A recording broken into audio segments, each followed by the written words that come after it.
No Senado, a expectativa é para a análise agora em plenário do fim da reeleição para cargos executivos e da unificação dos pleitos a cada 5 anos a partir de 2034. Assunto para o repórter André Neri, chegando agora ao Jornal Jovem Pan. O texto que já passou pela CCJ prevê quais outras mudanças, hein, André? Bem-vindo, boa noite.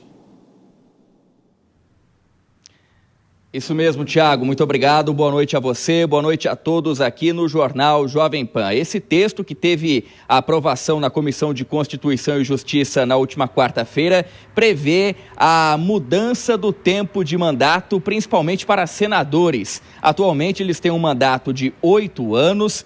Inicialmente, esse projeto de lei, que já teve então a aprovação na CCJ, antes dessa aprovação, previa um aumento do tempo de mandato de 8 para 10 anos, mas para que houvesse maior consenso juntamente ao colegiado, houve então uma diminuição de mandato para 5 anos, de forma também a viabilizar com que todos os candidatos sejam eleitos de uma única vez a cada 5 anos. Portanto, os senadores que teriam 10 anos de mandato e seriam eleitos uma eleição sim, uma eleição não, agora vão ser eleitos juntamente com presidente da República, governadores, deputados, prefeitos e vereadores. Essas mudanças geraram grandes debates lá na Comissão de Constituição e Justiça e vão ser debatidas, de acordo com o presidente do Senado, Davi Alcolumbre, já na semana que vem. Ele prometeu, dentro da próxima semana, colocar em votação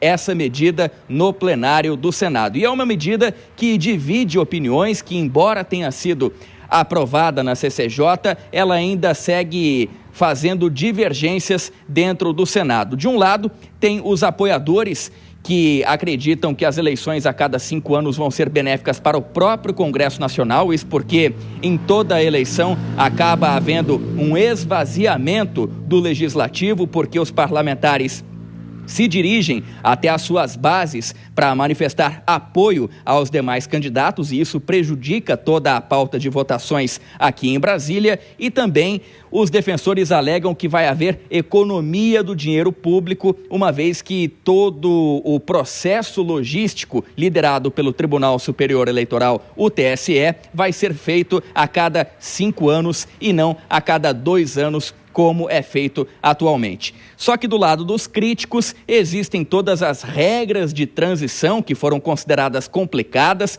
como, por exemplo, prefeitos tendo mandatos temporários de 4 a 6 anos e logo depois passando por mandatos de 5 anos.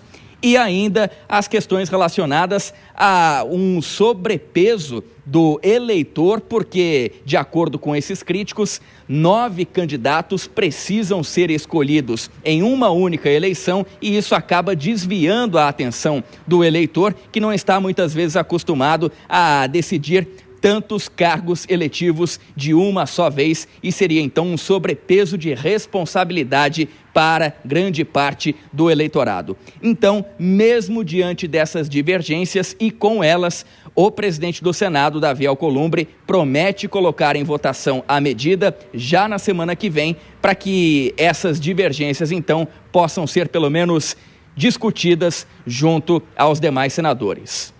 Tiago. Pois é, um tema que divide o Congresso Nacional, não teria como não ser diferente, não é, André? Você volta daqui a pouquinho, mais um giro com os nossos comentaristas. Começa por você agora, Nelson Kobayashi. Ouvindo um MDBista graúdo, ele diz o seguinte, que o mais estranho de toda essa discussão é, teoricamente, o Senado aceitar essa mudança, porque, em relação a quem ocupa cargo público, o senador deixaria de ter um mandato de 8 anos para ter um mandato de 5. Se cogitou fazer um mandato de 10 anos, mas o senador Marcelo Castro, o relator, acabou tirando isso dessa PEC. Ou seja, ao que tudo indica, é possível que haja essa aprovação no Senado, mas há uma divergência muito grande. Kobayashi.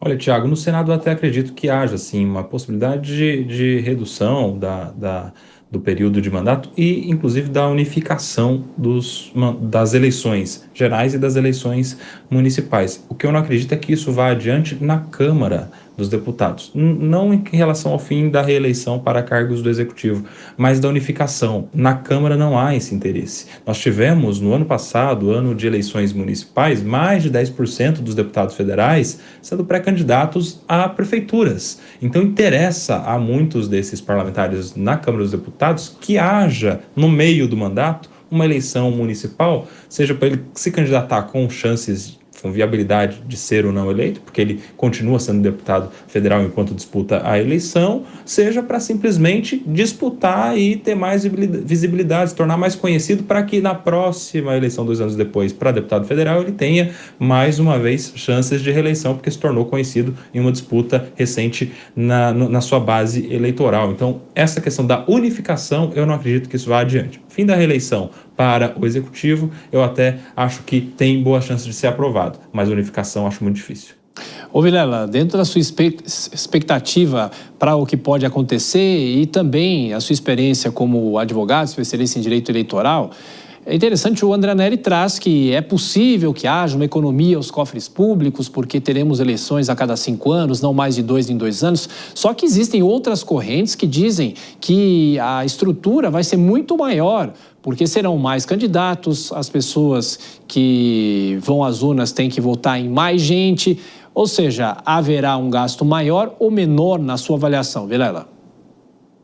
Olha, Thiago, o gasto ele até pode ser um pouco menor, não vai ser isso tudo que está sendo vendido, mas ele até pode ser um pouco menor. Mas eu vejo que aí o grande problema é o afastamento do eleitor por um largo período da sua atividade eleitoral. 5 anos é muito tempo para que o eleitor ele fique afastado dos eleitos, dos políticos de uma forma geral. Nesse formato intercalado que se tem, existe a possibilidade de se dar um período menor e o eleitor colocar a sua posição nas urnas. Além de que temos um fato muito importante, que numa eleição onde vão se escolher 9 candidatos, é natural que o eleitor apenas tome conhecimento com as disputas presidenciais, muitas vezes um Lula contra Bolsonaro, uma disputa que é um fla-flu eleitoral. Acaba deixando de lado, portanto, eleições bastante importantes, como as eleições para o Legislativo, para deputado estadual, para vereador, por exemplo. Então, isso tudo faz com que o elo entre eleitos e eleitores ele se distancie ainda mais, o que é péssimo para a democracia.